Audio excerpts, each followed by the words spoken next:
Welcome in this new episode on TWebDataGrid and TWebDBDataGrid. And in this episode, we will show you what options you have as a Delphi developer creating TMS web core web client applications for showing and editing data in either the WebDataGrid or the DB version of it, the WebDBDataGrid. We'll cover 4 options you have. First of all, we'll have a look at programmatic data access, where you programmatically fill the grid with data and also retrieve the updated or edited data from the grid and communicate it back to where your application needs to store these updates. We'll also have a look at how you can load JSON data, also data from CSV files in the WebDataGrid. We'll have a look at the data adapter component. That is a component that sits between the WebDataGrid on one side and a REST API offering you access to data on the other side, and how you can perform data viewing and updating via this way in the WebDataGrid. And we'll conclude this video with having a look at binding a data set to the WebDBDataGrid to view data and live edit data in the WebDBDataGrid. So let's jump in our Delphi IDE, where we'll cover these 4 options step by step. So this is our web core application in the Delphi IDE. We have a WebDataGrid in this web core application. That is the central piece in this application. And we configure the grid via the columns property. That's the column defs collection, where we can access every column in the WebDataGrid and access its properties to set, for example, what data type we have in this column, what editor we have, whether it is visible or not, sortable or not, etc. All these things can be controlled per column in the WebDataGrid. In this example, we have done the initialization in code, so everything is initialized in the initGrid method.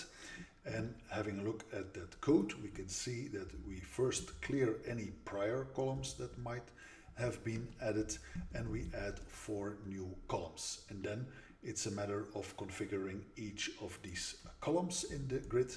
And so the first column here is our product column. That is a text field, and we want that text field to be edited via a combo box. And next thing to do is preset the values we can select from in this combo box, and that is done in this column in the selection options or the select options collection, where we add 4 items in this case, and we set the values for each of these items in our combo box. You can see that we have items in the combo box for Delphi, C++ Builder, Visual Studio, and also Rider here. And then the next columns, these are numeric columns. So we have the quantity, that is of course a numeric value. It is also an editable column, and we use a numeric editor for this column. We also have a price column, also a number field.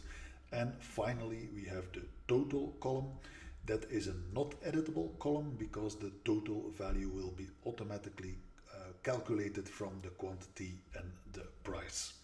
So now let's have a look at how we insert data in our WebDataGrid. That is done via the insert button, where we call insert row. So that inserts a new row in the grid. And as the new row is inserted, we can access the data in that row. And we can do that, for example, with the cell by name property that accesses in that specific new row based on the column name, and we can set the value this way: a string value for the first column and numeric values for the quantity and price column. And you can see here, as we insert a new row, that we preset some values. When the data is edited in the grid, this triggers the on-cell editing ended event. And from this event, we do 2 things. First thing is that depending on the product selected in the first column, we update the price value in that column. And so you can see that if the column being edited is the product column.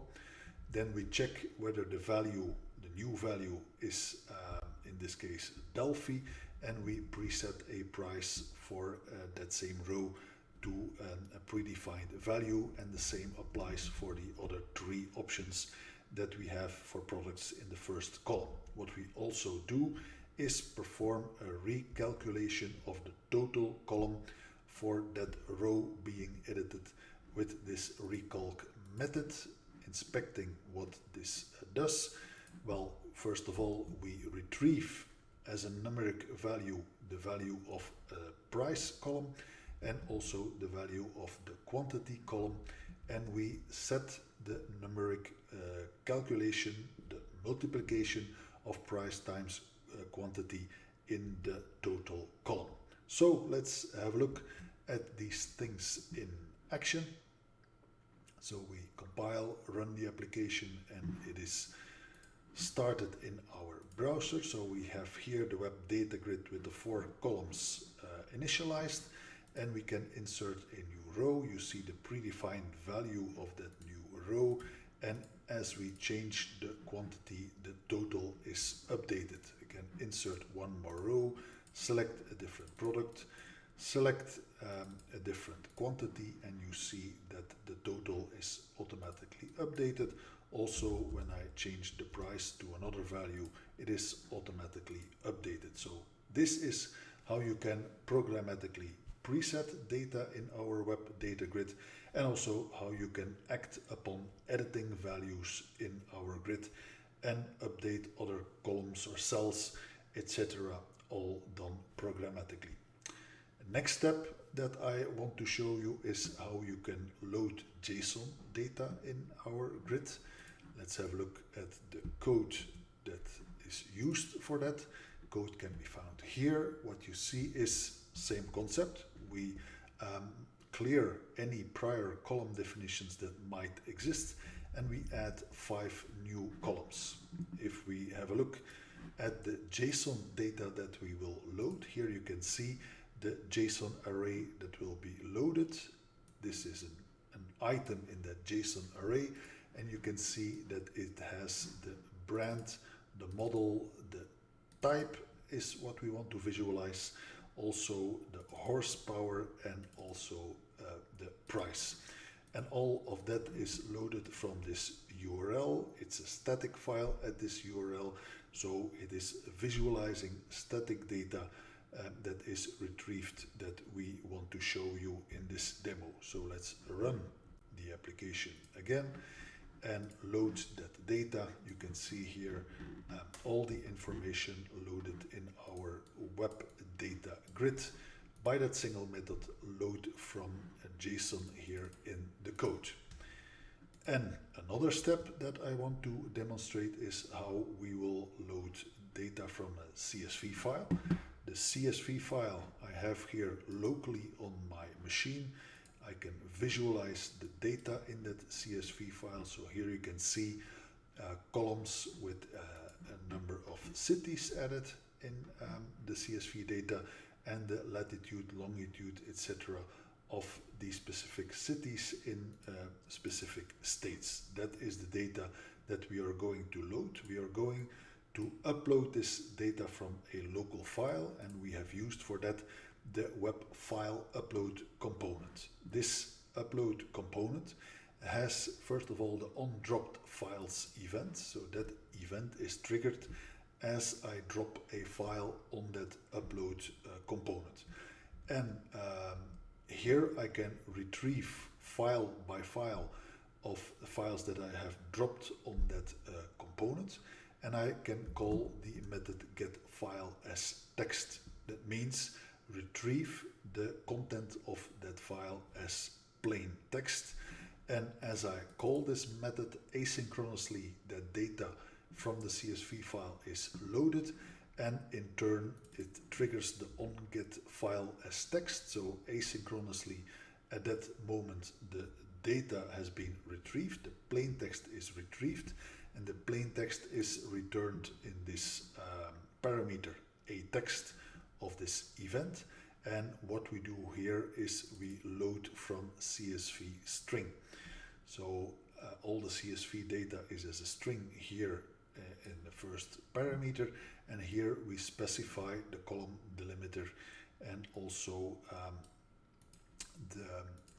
let's have a look at this parameter list, the quote character that is used around characters that might contain the delimiter. And here we specify that this CSV data has a first row. Let's inspect that. So the first row contains actually the name of each of the columns in that CSV file. So let's run this application. There is not more to it than that. Okay, my application is running, and what I will do now is I want to, let's close this page here. What I will do now is drop a CSV file on that area. Here you go. And as I dropped it on that area, you can see that the CSV data is loaded in my WebDataGrid. And so dealing with CSV files, in this case a local file on the machine, is easily done with the WebDataGrid. You could also load the CSV file from a URL. All these things are possible. And that finishes the part where we programmatically load the data in the grid and load it programmatically via a JSON and a CSV file. Let's now move to the data adapter approach, where we use a data adapter for feeding data to our WebDataGrid. So here we have a new application with the WebDataGrid on the form and also a custom data adapter. So the data adapter sits between the WebDataGrid and our source of data. We also have the XData data adapter or the StellarDS data adapter, and these are specific data adapters to deal with data behind REST APIs of XData in one place, StellarDS on the other side. If we inspect what the data adapter provides, it has these different event handlers, and so the grid will invoke these specific event handlers for when it needs data, for example. Then it will trigger onGetRows when a row has been deleted from the grid, and so also it needs to be deleted from the source. Then it will trigger the onDeleteRow event, and the same applies for inserting some rows for when the grid needs the schema of the data that you want to load. Schema that can be used to set up the column properties of that grid, and also when values have been edited in a row and these edited changes need to be sent back to where the data comes from. That can be an XData server or StellarDS or any other REST API that handles data updates. Here in this example we have used a custom data adapter, and we have implemented the onGetRows. So the grid will trigger that event, and the goal here of that onGetRows event is that we return the data that should be appearing in our grid. And in these examples, what we have done is we have created a string list of all the countries of the world, 194 to be precise, and from that onGetRows event we will retrieve this string list of countries, and we will return in a JSON array, we will return that data. And that data here in this case is an ID, an index of the country, and the country name itself. And that event is triggered, fetches the countries, returns the countries in the JSON array, and the grid will manage these things and display it in the grid. So let's have a look. When I run and execute this application in the browser, you can see here that the columns, as I have these in my string list here, starting with the first country, Afghanistan, you can see that all of these countries have been successfully loaded. Up to 194 countries have been loaded in our data grid. And that brings us to the final topic that I wanted to cover in this video, and that is using the dataset approach, where we use a dataset connected to a data source, and the data source connected to the WebDataGrid. You can see it here. It is connected to the WebDataGrid, and the grid will manage, first of all, retrieving the data that needs to be shown in the grid, but also will manage editing values, updating values, deleting all these things. It will do that in the data set. And as this is a Stellar Data Store data set, everything applied on this data set is also synchronized back in our data in the cloud as a service, Stellar Data Store. Let's have a look at Stellar Data Store. For when you're not familiar with it, you can find it here, stellards.io. This is my account page on this service, and here you can see all the tables that I have. And what we will do here is we will map or use the products table. It has been set via table name. And the project ID is also set in that component, project ID that I can find here in my account page. So I have the project, the table name, so we will use the products table. If we go and have a look at the data in our products table, this is all the data available in there. So that is set up, table name, project ID, and either you can authenticate and authorize via OAuth 2, then you would have to set the client key and secret here in the application settings of your Web Stellar Data Store client dataset component, or in this case we will use an access token, access tokens that you can generate from here. So here you have the different access tokens that you can create, and with these access tokens you can directly connect to the data in this data in the cloud as a service, Stellar DS. There is actually not much more to it than that.